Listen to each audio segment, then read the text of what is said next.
कहां का सत्यमेव जयते, कहां का सत्यमेव जयते, कहां का सत्यमेव जयते। सुप्रीम कोर्ट के जजेस, हाई कोर्ट के जजेस जरूर इसको देखें और आत्मचिंतन करें कि भारत की न्याय प्रणाली कहां पहुंच गई है। भारत में टोटल 5 करोड़ केसेस तो वो हैं जो district court, high court, supreme court में है।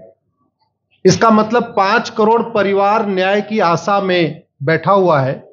ऑन एन एवरेज एक परिवार में 6 आदमी रख लीजिए, तो यानी 30 करोड़ लोग न्याय की आस लगाए बैठे हुए हैं। 30 करोड़ का मतलब एक अमेरिका, 30 करोड़ का मतलब 15 ऑस्ट्रेलिया, 30 करोड़ का मतलब 7 कनाडा, 30 करोड़ का मतलब 1.5 ब्राजील। इतने लोग भारत में न्याय की आस में बैठे हुए हैं। और ये 5 करोड़ केस तो वो हैं जो district court, high court, supreme court में है। इसके पैरेलल हमारे देश में एक और जुडिशियल सिस्टम है, उसको कहते हैं तहसीलदार, एसडीएम, एडीएम, डीएम, कमिश्नर, जहां पे चकबंदी के मुकदमे चलते हैं। वो इस 5 करोड़ में काउंटेड नहीं है। जो तहसीलदार के यहां मुकदमा होता है, एसडीएम के यहां मुकदमा होता है, एडीएम के यहां होता है, डीएम के यहां होता है, चकबंदी अधिकारी जिसको सीओ कहते हैं, डीडीसी कहते हैं, एसओसी कहते हैं, वो एक इसके पैरेलल में है। और 5 करोड़ मुकदमे वहां पे भी चल रहे हैं। इसका मैं लाइव एग्जांपल देना चाहूंगा भारत की ब्लैक जस्टिस सिस्टम का। 1985 में जौनपुर में एक 10 बीघे जमीन का मुकदमा शुरू हुआ था। अभी वो सबसे नीचे पायदान पे है, जिसको कहते हैं चकबंदी अधिकारी। 1985 में मुकदमा शुरू हुआ, 2023 आ गया, लगभग 37 साल बीत चुके। 37 साल में यह नहीं तय हो पाया कि असली विल कौन सी है। 2 लोगों ने क्लेम किया, वो कह रहे हैं मुझे विल मिली है, वो कह रहे हैं मुझे विल मिली है। 37 साल में यह नहीं डिसाइड हो पाया असली विल किसकी है। अगर मान लीजिए आज डिसाइड हो जाए तो सीओ के बाद एसओसी, एसओसी के बाद डीडीसी, डीडीसी के बाद हाई कोर्ट, हाई कोर्ट के बाद सुप्रीम कोर्ट, यानी अभी 35 साल और लगेगा, 70 साल लगेगा। सेकंड जनरेशन मुकदमा लड़ रही है, ऑलरेडी सेकंड जनरेशन मुकदमा लड़ रही है। और इसी स्पीड से काम हुआ तो मुझे लगता है 3rd जनरेशन आके मुकदमा जाके तब जाके सुप्रीम कोर्ट पहुंचेगा। दूसरा एग्जांपल, एक ग्लेरिंग एग्जांपल आपको देता हूं। 1971 के वॉर में पाकिस्तान में बम फेंकने वाले, पाकिस्तान के फौजियों के बहुत सारे बैंकर तोड़ने वाले एक कर्नल कबोत्रा है, पंचकुला में रहते हैं। दुश्मनों के उन्होंने दांत तोड़ दिए। आज 2000 से उनके मकान पे किसी ने कब्जा किया हुआ है। 2023 आ चुका है, 23 साल में वो अपने मकान को नहीं छुड़ा पाए। अभी मामला पंचकुला की डिस्ट्रिक्ट कोर्ट में है, उसके बाद चंडीगढ़ हाई कोर्ट जाएगा, फिर सुप्रीम कोर्ट जाएगा। तो 23 साल में वो सबसे नीचे पायदान पे है। वास्तविकता यह है, अंग्रेज चले गए, अंग्रेजी कानून यहीं छोड़ गए, अंग्रेजी व्यवस्था यहीं छोड़ गए। यह व्यवस्था भारत में न्याय देने के लिए नहीं बनी थी।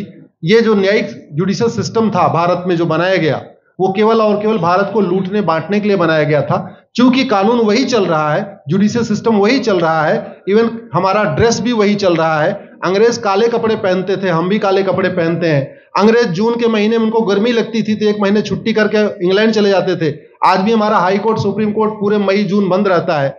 अंग्रेजों को क्रिसमस के टाइम में दिसंबर में छुट्टी मनाना जाना होता था, 1 महीने छुट्टी कर चले जाते थे। आज भी हमारी हाई कोर्ट, सुप्रीम कोर्ट दिसंबर में, क्रिसमस के टाइम में 15 दिन 20 दिन बंद हो जाती है।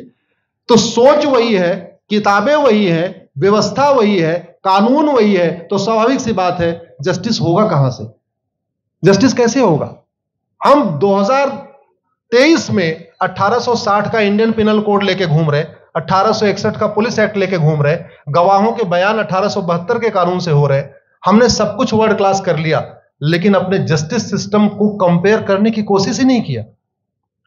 जितने में एक एयरपोर्ट बनता है, एक एयरपोर्ट बनाने में 25,000 करोड़ की लागत आती है। अगर हमारी सरकारों ने एक एयरपोर्ट की कीमत जुडिशियल सिस्टम पे खर्च कर दिया होता तो हमारी न्यायिक व्यवस्था अच्छी हो गई होती। आज घटिया, चूंकि अकाउंटेबिलिटी नहीं है, जुडिशियल सिस्टम में कोई अकाउंटेबिलिटी नहीं है। किसी के साथ न्याय हो जाए, अन्याय हो जाए, कोई फर्क नहीं पड़ता।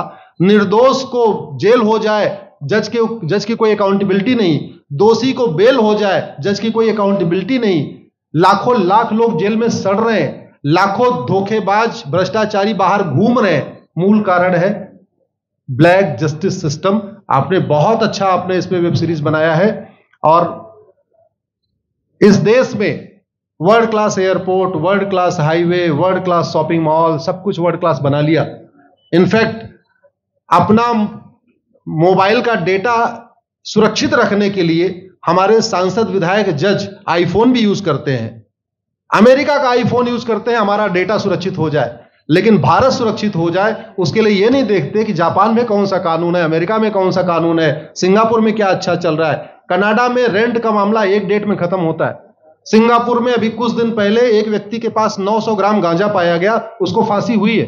दोबारा वहां ड्रग स्मगलिंग होगी क्या? तो भारत में चाहे वो ड्रग स्मगलिंग है, माफिया राज है, ह्यूमन ट्रैफिकिंग है, इन सब के लिए हमारा जस्टिस सिस्टम जिम्मेदार है।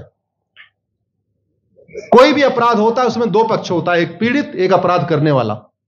जो पीड़ित होता है वो चाहता है जल्दी उसको न्याय मिल जाए, अपराध करने वाला चाहता है मुकदमा लंबा चले। भारत का न्यायिक सिस्टम अपराध करने वाले के साथ खड़ा है। बलात्कारी चाहता है उसका मुकदमा 30 साल चले और मुकदमा 30 साल चलता है।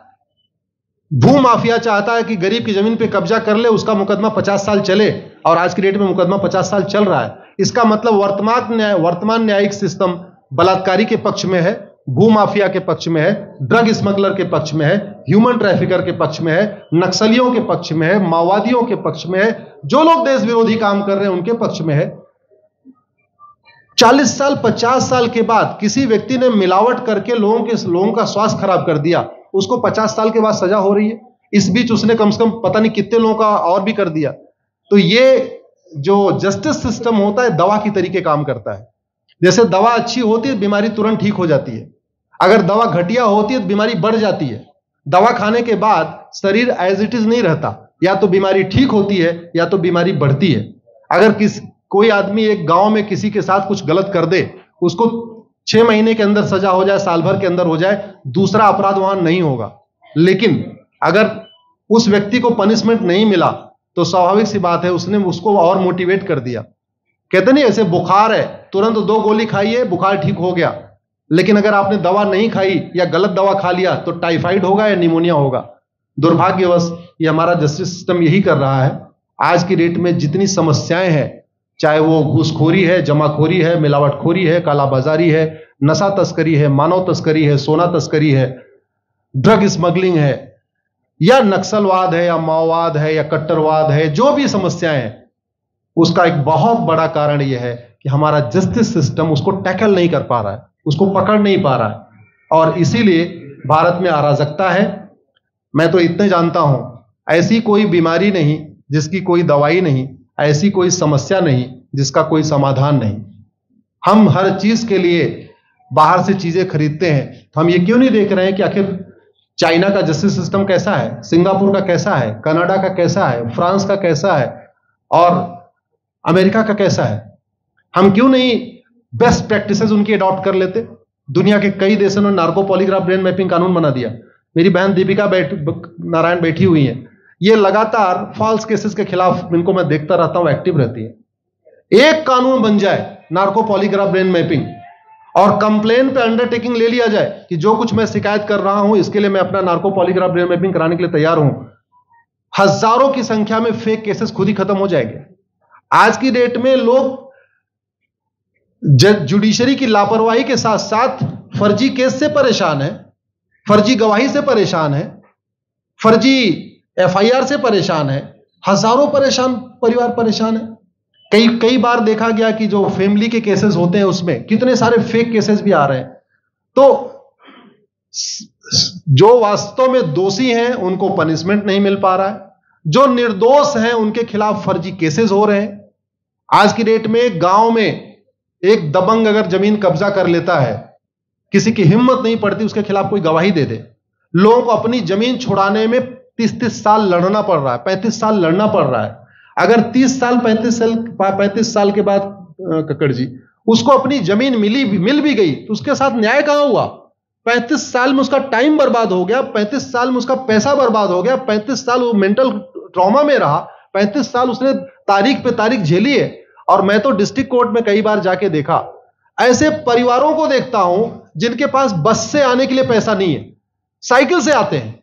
ऐसे परिवारों को देखता हूं जो चाय नहीं पी सकते अपने पैसे से, बेचारे घर से रोटी बांध के और अचार लेके आते हैं, लेकिन वहां मजबूरी में वकील को पैसा देते हैं।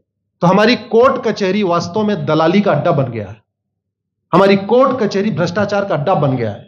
और मैं दुख के साथ कहना चाहूंगा, अदालतों में न्याय हो नहीं रहा है, बल्कि न्याय बिक रहा है।